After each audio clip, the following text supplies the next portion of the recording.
নমস্কার দর্শক বন্ধু, জ্যোতিষ কথা চ্যানেলে আপনাদের সকলকে স্বাগত।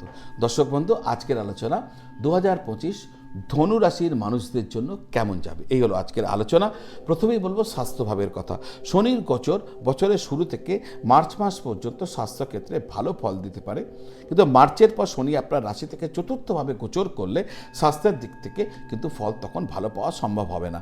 যাদের বুকের হার্টের কোনো সমস্যা রয়েছে, মার্চ মাসের পর থেকে তাদেরকে একটু সাবধানে থাকতে হবে। এপ্রিল মাসের থেকে মে মাসের যে মাঝামাঝি সময়, স্বাস্থ্যের ক্ষেত্রে একটু বেশি যত্ন নেবেন। মে মাসের মাঝামাঝি সময়ের পর বৃহস্পতি আপনার সপ্তমভাবে গোচর করলে তার দৃষ্টি এসে পড়বে আপনার রাশির ওপর। তখন থেকে আপনার শরীরে যে সমস্যা চলছিল তা কিন্তু কম হয়ে যাবে, তখন থেকে স্বস্তি অনুভব করবেন।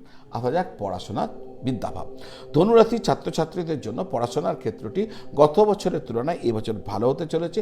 বছরের শুরু থেকে মে মাসের মাঝামাঝি সময় পর্যন্ত যারা প্রতিযোগিতামূলক কোনো পরীক্ষায় বসবেন, তারা কিন্তু সাফল্য পেতে পারেন। একটু প্রস্তুতি নিয়ে বসুন, আপনাদের মনের ইচ্ছা পূর্ণ হয়ে যেতে পারে। শনি এবং রাহুর গোচর পড়াশোনার ক্ষেত্রে কিছুটা প্রতিবন্ধকতা নিয়ে আসতে পারে, মনোযোগের অভাব ঘটাতে পারে। ছাত্রছাত্রীদের সতর্ক থাকতে হবে। কেরিয়ার, চাকরি, বছরের শুরু থেকে মে মাসের মাঝামাঝি সময় পর্যন্ত বৃহস্পতি আপনার ষষ্ঠভাবে থাকবেন, যার ফলে চাকরির জন্য যারা চেষ্টা করছেন তারা কিন্তু চাকরি পেয়ে যেতে পারেন। এই সময়কালের মধ্যে প্রতিযোগিতামূলক যে সমস্ত পরীক্ষাতে বসবেন, আপনি চাকরির পরীক্ষাতে বসবেন বা ইন্টারভিউতে আপনারা করবেন, সেক্ষেত্রে যথেষ্ট ভালো ফলাফল হতে পারে। মে মাসের মাঝামাঝি সময়ের পরে রাহু এবং বৃহস্পতির গোচর আপনার পক্ষে থাকবে, ফলে আপনি চাকরির ক্ষেত্রে যথেষ্ট ভালো সুযোগ পেতে পারেন, স্বচ্ছন্দ অনুভব করবেন আর চাকরিতে ভালো করতেও সক্ষম হবেন। 2025 সালে চাকরির ক্ষেত্রে পদোন্নতি বা পরিবর্তন ঘটার সম্ভাবনা দেখতে পাওয়া যাচ্ছে। ব্যবসা, 2025 সাল ব্যবসায়ীদের জন্য মিশ্র ফল নিয়ে আসতে চলেছে। একদিকে দশমভাবে রাহু ও কেতুর প্রভাব, অন্যদিকে মার্চ মাসের পর শনির দৃষ্টি প্রভাবও থাকবে দশম ঘরে, যেটা ব্যবসার জন্য স্বস্তিদায়ক স্থিতি নয়। তবে আপনি যদি আপনার কঠোর পরিশ্রমকে এবং লক্ষ্যকে ঠিক রাখেন, তাহলে সমস্যা বাড়বে না, আপনি ম্যানেজ করতে পারবেন। কারণ মে মাসের মাঝামাঝি সময়ের পর বৃহস্পতি আপনার সপ্তম ঘর অর্থাৎ ব্যবসার ঘরে প্রবেশ করে যাবে। এর পাশাপাশি বুধের গোচর সারা বছরই মোটের ওপর আপনার পক্ষে থাকবে, ভালো থাকবে। তাই যদি আপনি আপনার লক্ষ্যে ঠিক থাকেন, আপনি ঠিকভাবে ব্যবসাকে পরিচালনা করেন, তাহলে নিশ্চয়ই আপনি 2025 ব্যবসা ক্ষেত্রে যথেষ্ট ভালোভাবে কাটিয়ে দেবেন। আসা যাক আর্থিক স্থিতি। মে মাসের আগে পর্যন্ত বৃহস্পতি আপনার ধন সম্পত্তির ঘরে দৃষ্টি দিয়ে রাখবে, ফলে আপনার সঞ্চয়কে তিনি রক্ষা করবেন, সম্পদ বৃদ্ধিতে সাহায্য করবেন। পাশাপাশি মে মাসের পরে বৃহস্পতির দৃষ্টি একাদশ ঘরে পড়বে, ফলে আপনার আয় বাড়বে। বছরের প্রথম যে অংশ, প্রথম 6 মাস সঞ্চয়ে 5 মাস অর্থাৎ মে মাসের মাঝামাঝি সময় পর্যন্ত সঞ্চয় আপনার ঠিকঠাক থাকবে, আর তারপরের যে মাসগুলো সেখানে আপনার উপার্জন বৃদ্ধি পাবে। এই হলো আপনার আর্থিক স্থিতি।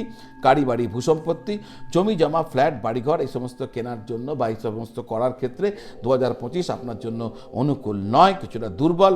বছরের শুরু থেকে মে মাস পর্যন্ত রাহু চতুর্থ ঘরে থাকার কারণে আপনার ঘর বাড়ি তৈরি করার প্রচেষ্টায়, ফ্ল্যাট জমি জমা সমস্ত কেনার প্রচেষ্টায় বাধা উৎপন্ন করতে পারে, আর ফলে আপনি নাও পেতে পারেন। গাড়ি কেনার সুযোগও আপনার জীবনে নাও আসতে পারে। এই সময়কাল পর্যন্ত আপনি, আর যদি এসেও যায় তবু খুব খেয়াল রেখে আপনি করবেন, এবং বিশেষ করে কাগজপত্র ডকুমেন্ট খুব ভালো করে দেখেই তবে এগোবেন, কোথাও যেন সন্দেহের কোনো অবকাশ না থাকে। প্রেম এবং বিবাহিত জীবন, প্রেমের সম্পর্কের জন্য 2025 ভালো যাবে, তবে বছরের প্রথম ভাগটি তুলনামূলকভাবে দুর্বল হতে পারে। বছরের প্রথমার্ধে প্রেমের সম্পর্কের বিষয়ে আপনাকে সচেতন থাকতে হবে, ছোটোখাটো বিবাদ থেকে নিজেকে দূরে রাখতে হবে, প্রেমিক সঙ্গীকে ভালোভাবে সময় দিতে হবে। 2025 সালের দ্বিতীয়ার্ধটি প্রেমের ক্ষেত্রে খুব ভালো ফলাফল দিতে পারে। সেই সময় আপনি আপনার সঙ্গীর সাথে দারুণ বোঝাপড়ায় থাকবেন, আপনি আপনার প্রেম জীবনকে খুব ভালোভাবে উপভোগ করতে সক্ষম হবেন। যারা বিয়ের জন্য চেষ্টারত রয়েছেন, 2025 সালের দ্বিতীয়ার্ধ আপনাদের জন্য অনুকূল হতে চলেছে। মে মাসের মাঝামাঝি সময়ের পর বৃহস্পতি সপ্তম ঘরে গোচর হবে, ফলে আপনার বিবাহের ক্ষেত্রে এক অনুকূল পরিস্থিতি তৈরি হয়ে যাবে। জোরদার চেষ্টা করলে বিয়ে হয়ে যাবে। আর ইতিমধ্যে যারা বিবাহ করেছেন তাদের ক্ষেত্রে বছরের দ্বিতীয়ার্ধ যথেষ্ট ভালো থাকবে বলে আমার মনে হচ্ছে। আজ এই পর্যন্ত।